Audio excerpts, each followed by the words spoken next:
let's define the difference between a boss and a supervisor for me personally.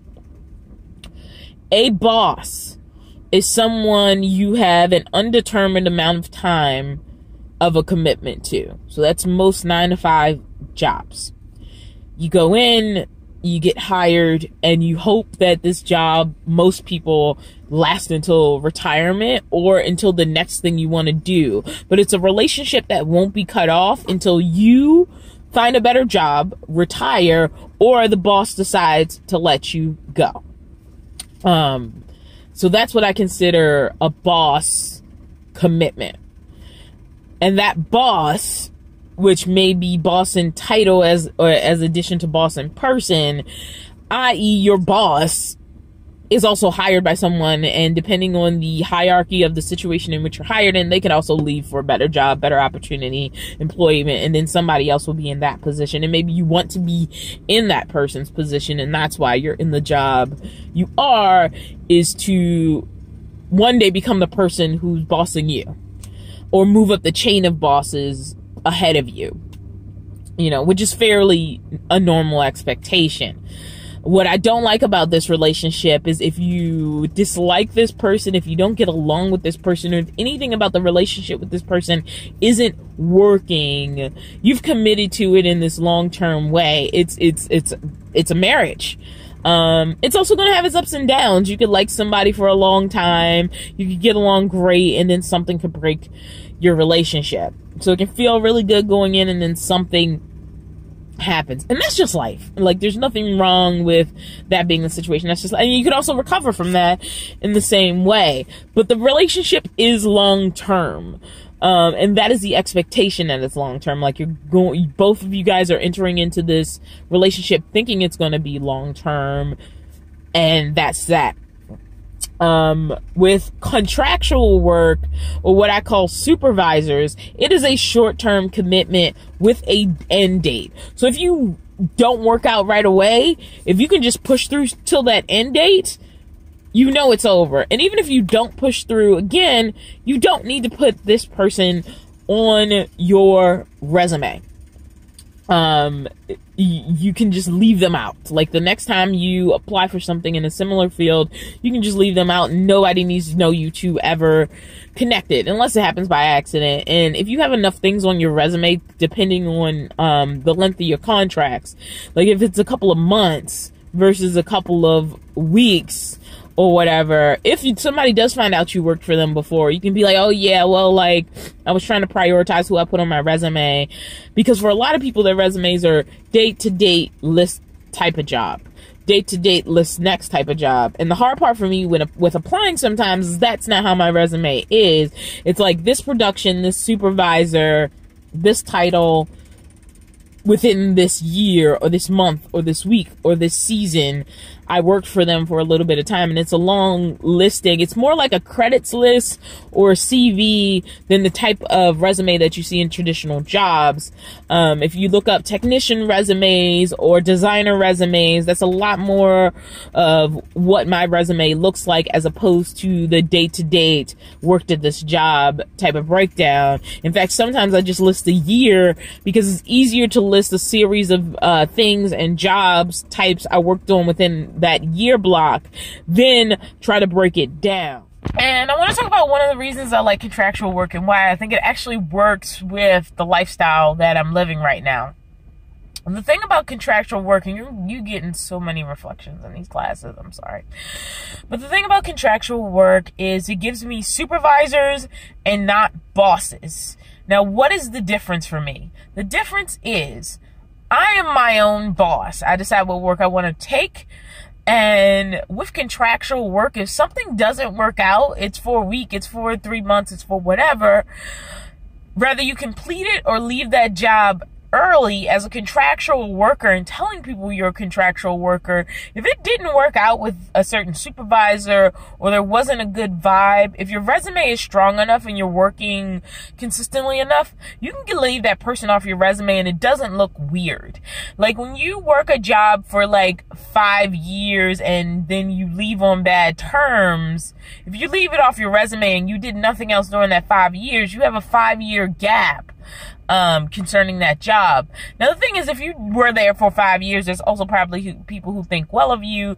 So even if it's not your boss, there may be someone that you can rely on from that job to be the person that people call that's not your boss from that job. But I feel like you get more relief in leaving a job when it's contractual if it didn't go well, and that there are some situations where I'm like, I don't want anyone to ever contact this person and inquire about this job. So for my stage management work and my stagehand work and my really entertainment based backstage jobs, and I feel like I need to do a video about that because I feel like people don't understand what I do as a primary job. For those jobs, it's okay. If I had a listing of credits in 2016 and about 2 or 3 of them, it just wasn't well. I didn't think the supervisor thought well of me. I just didn't like the job. I didn't like the company. Like, I can leave those off and it still looks like I was consistently working. What I like mostly about these jobs also is their short-term relationships. So if you work for, a lot of people go, you get a new job and there's a honeymoon period where it's great. It's the thing you were waiting for. You can't wait to come to work. It's so exciting to start. And then after a while, that honeymoon period phases off and it becomes like this daily thing that you're doing every week. I mean, all the time you hear about people wanting to get into van life to escape the daily grind. But when you're doing contractual work, like, there isn't as much of a daily grind because you may work hard for 4 months and then work a little bit here and there for a month and then go into a bigger contract job. It's not Monday through Friday, 2 weeks vacation, Monday through Friday, Monday through Friday, etc., etc. Like, you never get in that sort of cycle. Now, mind you, there are people in this cycle that love it, and there are huge positives to have. For me, a boss is somebody you are obligated to for an undetermined amount of time, which is what most people consider jobs to be. It's a 9 to 5, Monday through Friday commitment. Usually, there are exceptions in which you are at the behest of a schedule created by a boss. For a supervisor, I'm going to move the camera. For a supervisor, for me, you don't have that kind of arrangement. You have contracted me to do some work. I show up and I do it. Now, there are other contractual types of work like videography, graphic design, video editing, where you may like not even interact with the person who hired you. You may be sent out on a task and then need to bring something back. And by sent out on a task, that could be anything from researching your own home to, like, you have a meeting about a graphic design idea. That person goes home and creates that graphic design and then delivers it to you, and then you say if you like it or not, which is different from the kind of contractual freelance work I do, wherein I am obligated to show up somewhere, which I like, as far as its connection with van life. Because, like, I think when you don't have a place to be, that's when you become that frustrated van lifer who's upset about having to move every morning. Well, I have to move every morning anyway because I gotta go to work, you know, or not every morning, but a lot of mornings. I really don't like the reflection on my glasses, so I'm gonna change this up a bit. So hopefully this reduces the reflection in my glasses because they're like mirrors right now. I don't really understand how lighting works despite having several classes about it in college. For those of you who don't know, I graduated with a major in theater studies, a minor in film, and a minor in creative writing. Yes, I am a creative writer. But anyway, getting back to what I was saying about the kind of contractual work I do, usually, again, there are exceptions to everything, requires me to show up to a site and do a job for a determined amount of time, just like a 9 to 5-er. So sometimes it's an 8-hour shift, sometimes it's a 4-hour shift, sometimes it's a 14-hour day. It can vary. People who work like PA positions in film, their lifestyle sort of lines up with how my lifestyle might work. Like, you get obligated to a TV show, it'll have a filming period, or a movie, and it'll have a filming period for a certain amount of months, and for that amount of time, you're showing up to a site and working.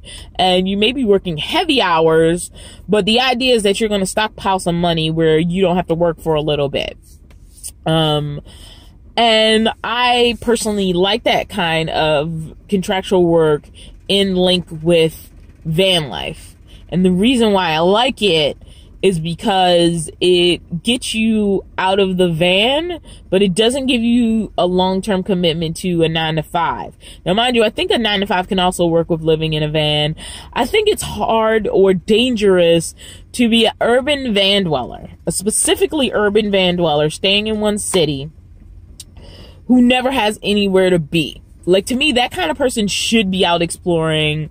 If they have some sort of source of income, even if it's like Social Security income or something extremely low, I think you should find a way to get out of the city. I think a lot of people don't leave out of fear.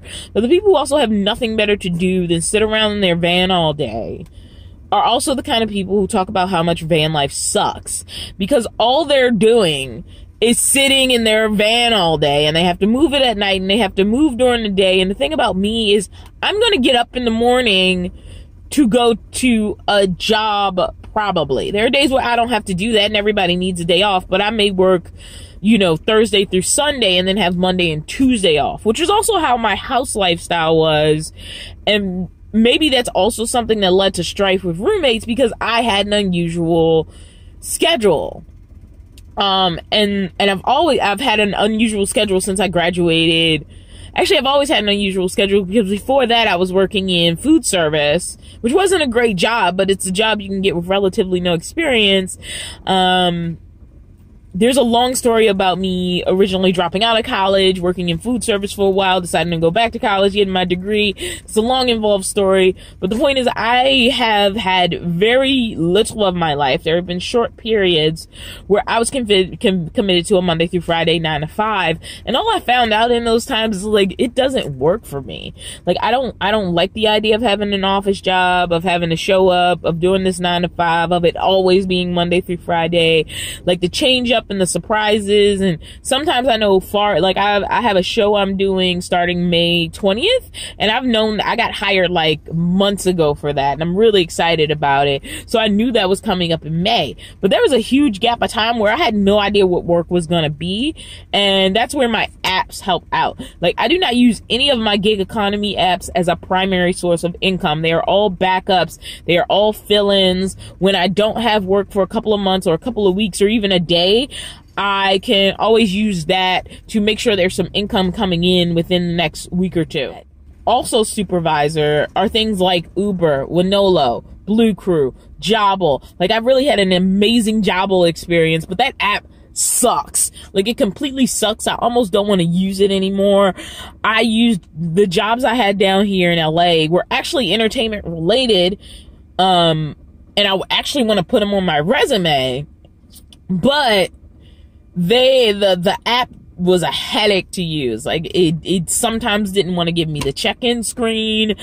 I had a hard time checking out. Now, luckily, the supervisors also kept track of my hours, so I'm probably gonna get paid just fine, but the app itself was hell to use and execute as a clock in, clock out tool. But the jobs were amazing. Like, I had so much fun. I worked a convention and I worked a relay race, and it was a lot. The convention, I did the load in, I did the load out, and I worked an event day.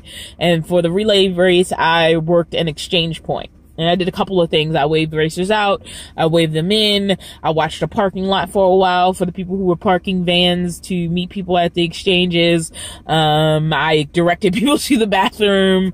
And yes, all of this can be stagehand work as well as loading and unloading heavy trucks. But I basically had a blast. The jobs were great. They didn't pay a lot. And that's one of the downsides to the way I'm working, is a lot of these jobs don't honestly pay a lot. I I am happier than I ever have been in jobs with more of a guarantee.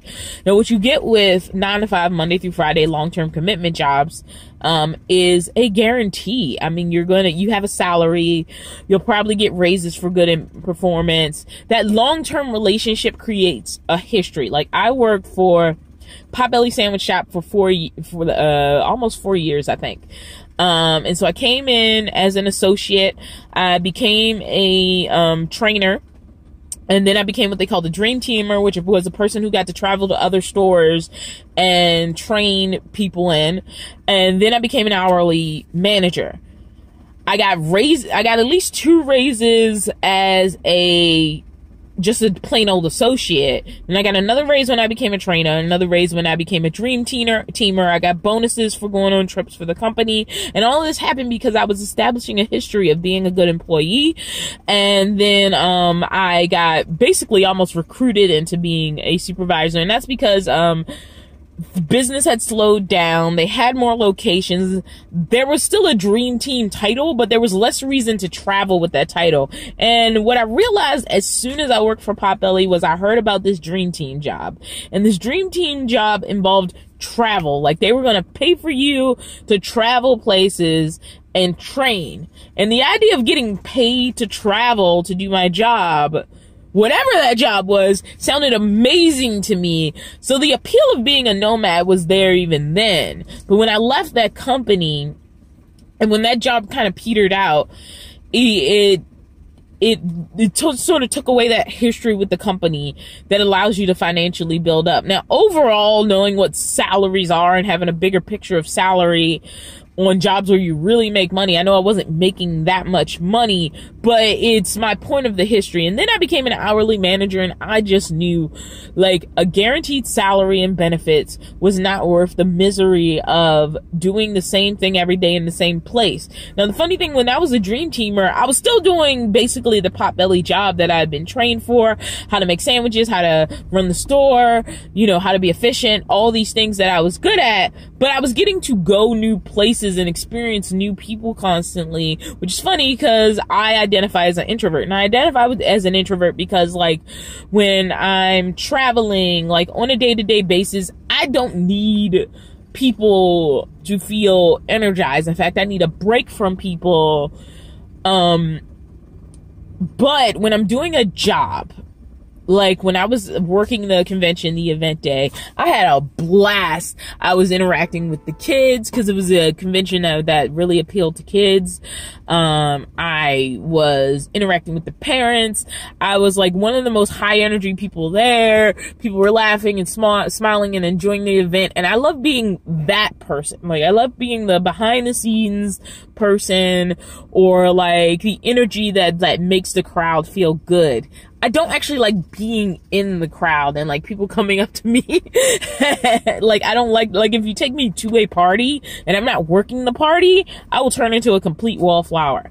Like, I'm not really good with being social then. Now, you put me at the bar, quote unquote, and like have me serving drinks. Now, mind you, I don't want to be a bartender. I don't like drinks enough to know how to mix them, but there's been situations where I've been a bartender, which basically involved pouring things out that were already existing. Like, oh, I want a Coke, here you go. Oh, I want a this or that. And like, I'm really good at that as a job, and I tend to interact more. I tend to have fun more. I actually tend to connect with people more. Whereas if you just send me to the party, I don't know what to do with myself. So there's something about having a job at a party or an event or a convention that makes me enjoy it so much more than just going to patronize it. And that's just me, and I accept, like, that's just a weird part of me. Again, weirdos unite, but I enjoy, like, the randomness of it. Like, it's not gonna be the same thing every day. And for me, I think, like, that's what appeals to me as far as being nomadic, is that something is always changing. And I feel about the same way about supervisors versus bosses. Bosses are these long-term relationships, this long-term commitment, whereas supervisors are these short-term relationships. They're these short-term commitments where somebody's in charge, and yeah, I'm gonna go to them for advice and information, but we know how and when our relationship is going to end. And I know if that's a worthwhile experience to continue to move towards or to continue to move away from. And I never felt that in 9-to-5 jobs. Literally the only security they had was money. And I can't live my life for money. It doesn't work. I'd honestly rather be poor in a van than rich in a house. If being rich in a house comes with a miserable job. Being rich in a house comes with the freedom to like leave and do and experience as much as I want to experience. Like, I think if I was rich, if I was independently wealthy, I would still work. I would work less, but I think I would still work because like my mind needs to be active doing something. And it helps when things are changing all the time. And it's less so when I am doing the same thing in the same location repeatedly. I think it is no accident that when I got hired for Potbelly, I had a 100% goal in mind of a job that would allow me to travel. And when that job allowed less travel, I tried to move on to the next tier of hiring, I guess you could call it, and found myself unhappy because it meant doing the same thing in the same place all the time. Whereas I could do the same thing as long as the place was changing and the people were changing. So that's all I got for you. I kind of rambled. I don't know if I made it clear about my difference between supervisors and bosses, but I've wanted to do this video for a while, and on my way out of LA, on my way back up to Berkeley, I think like this was a good place to do it.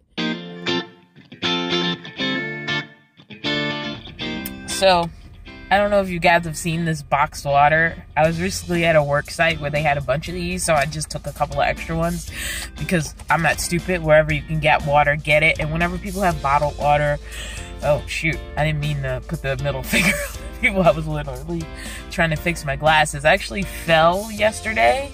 And there's still a little bit of a bruise there. I don't know if you can see it. But anyway, I busted my other pair of glasses.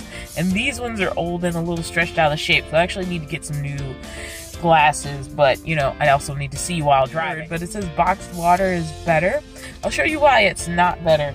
You see these little cup holders? No, I guess you can't. You're just looking at my boobs, which aren't that great. You see the cup holders? They're made for round things. So my box water is not better for the cup holders. Not at all.